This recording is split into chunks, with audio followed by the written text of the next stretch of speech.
Hey guys, I'm Naya and welcome back to the channel. For today's video, I decided to do another one on the topic of rulings. As you know, I'm really into them and I love sharing anything I find, anything I feel like is interesting to talk about. And for today's video, I have compiled a couple recent rulings and then a couple things that I see pop up here and there. And whether it be on Facebook groups when people ask about that or at actual tournaments. So we are going to be covering 5 different things, and let me know if there is anything you would like me to cover specifically, because I would love to make even more videos about rulings, even specific stuff, if you suggest anything. So other than that, of course, if you like the video, like it and check out all of the social media, including my newly created Patreon, of course, if you want, and sub to the channel. So let's go ahead and get started. And we're gonna be starting with just a quick and easy one, so we sort of, you know, get into it. And the first one is going to be how anti-spell fragrance works with previously set quick play spell cards, because it does seem a bit weird when you think about it at first. And in the recent month or so, I have seen this question so many times, and it actually happened at like events and stuff like that.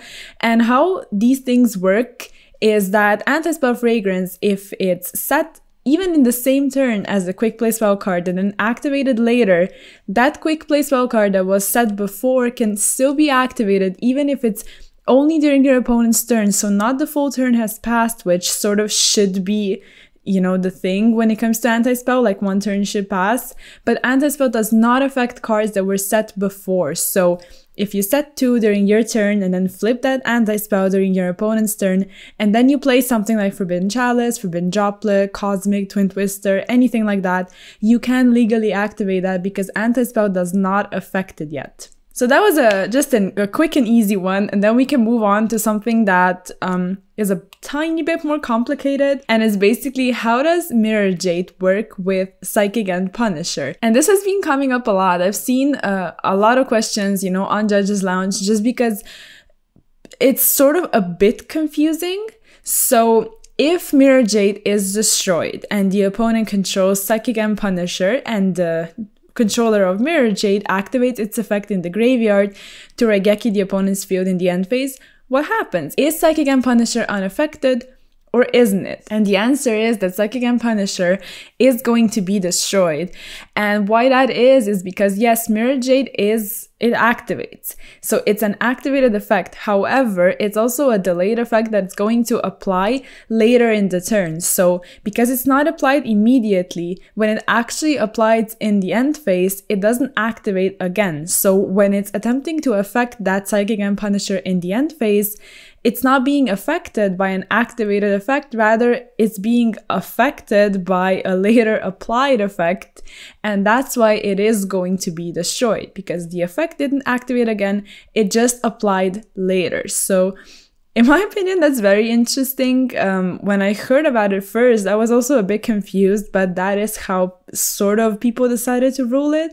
However, with things like that, you should always consult your head judge and maybe ask before the event, because they will gladly tell you how it's going to be ruled, because there's always situations when people rule stuff differently. So you need to take that into account, and you should really ask your head judge if you're not certain.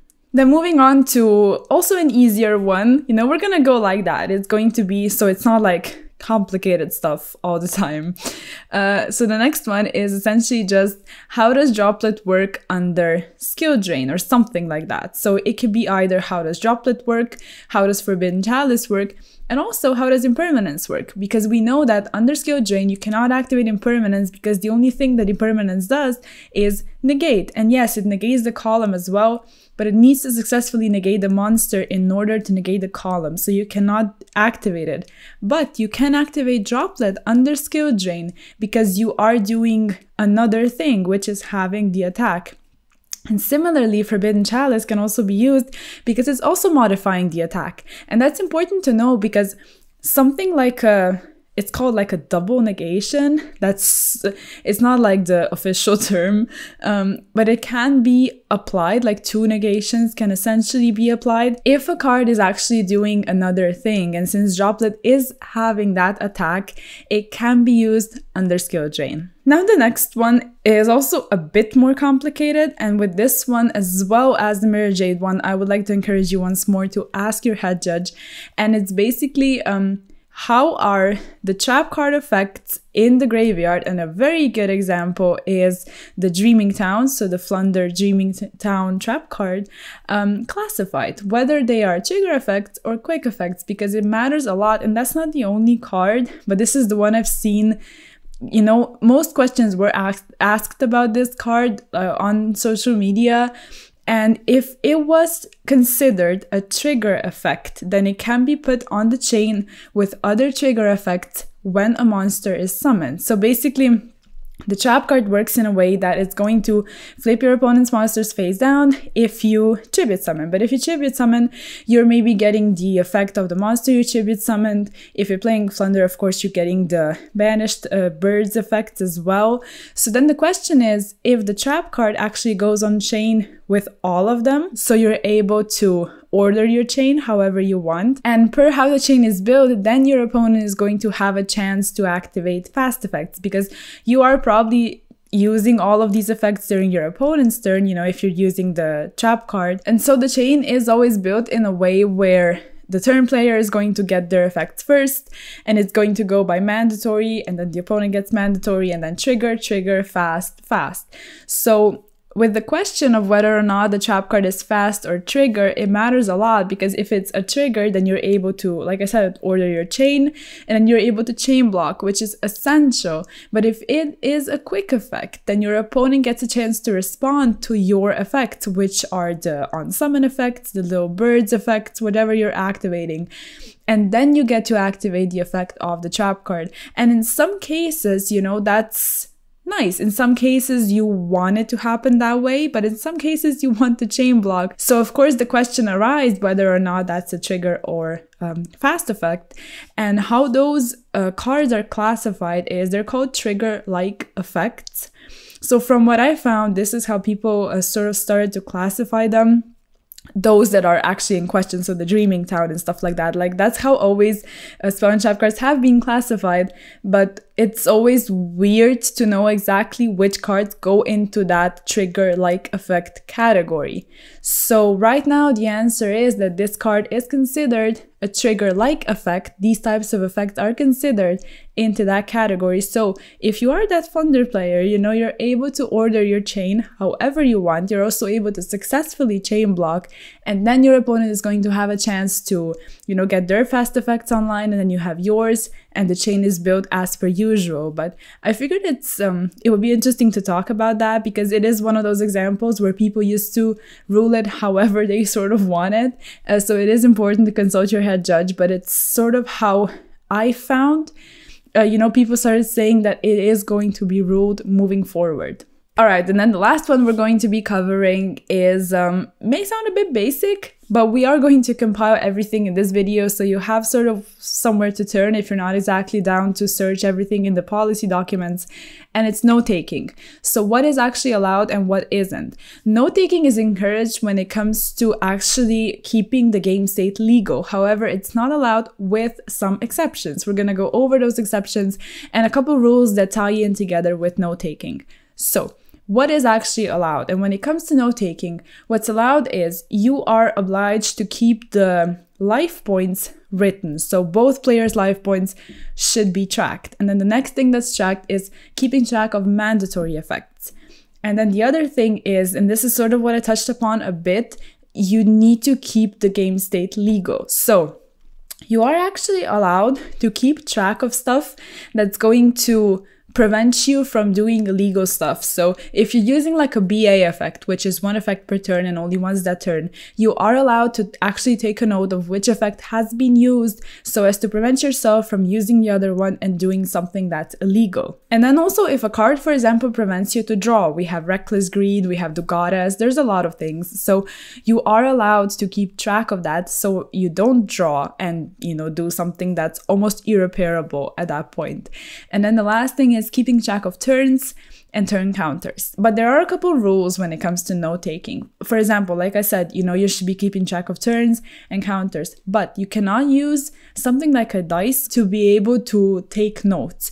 Notes should always be written. So, you know, when you like take a dice and you like, I don't know, put it on top of your deck so you know you shouldn't draw, like that's technically not allowed. You should be writing this stuff down. I've seen it like happen at, you know, casual duels. You know, if someone's dueling just for the sake of dueling, they will use something like a dice, but like officially that is not allowed. You should be taking your notes in the written form. And also the other thing is that when you are taking those notes, you should not be wasting time, because you can actually get penalized with something like a slow play warning if you're slowing down the game, even if it's not intentional. And also notes are public knowledge, so you are obliged to show them to your opponent or a judge if either of them want that. And then another thing is with the Neuron app, which is sort of new in the game, you should not be using the notes function. So it's only, you know, pen and paper, and you should just write stuff down and that's it. And also, which this is something I wasn't quite sure of, so it was interesting to me when I read about that, you should not look at your deck list while you are in between games of a match. You should only look at it if you want, if you need, between actual rounds. So while you're waiting for a round or something, you can look at your deck list, make sure everything is legal. Of course, that should be the copy of a deck list because you already turned in your deck list. But if you have a copy, you cannot look at it during actual sighting or games or the entire match. And then also, I mentioned that you can keep track of mandatory effects or something that's, I don't know, preventing you from drawing or stuff like that, but you cannot write down something that is optional. So a very popular thing is like a Scarm effect in the end phase, or maybe right now a more current example would be Albion or things like that. You cannot write down something that's optional, only mandatory. So you cannot remind yourself in any kind of way that you should, you know, make that Scarm search or set a card with Albion or something like that. And then the last thing I wanted to point out, which is very important, is you should not be writing stuff down that's not vital to keeping that game state legal. So if you activate something to look at your opponent's hand, and there's many different cards that do that, if you activate something like that, you see your opponent's hand, you cannot write down what's in their hand. Even if that's like, if that will help you, because it totally would, you're not allowed. So that's not a thing, because you're not keeping game state legal. You know, you're just writing info down, which is not allowed. And then also you cannot write down, like, for example, what your opponent searches or something. So anything that would give you any kind of advantage and is not like connected to keeping the game state legal, you cannot write that stuff down. You can only write down what I already mentioned before. And yeah, that's actually going to round our rulings off. Hopefully that was interesting. I wanted to cover as many different things, and of course I'm going to be making a follow-up video. So if there's anything in particular you would like me to cover, I will happily do that. And if you like the video, of course, like it, check out all of the social media, and I'll see you in the next one. Peace!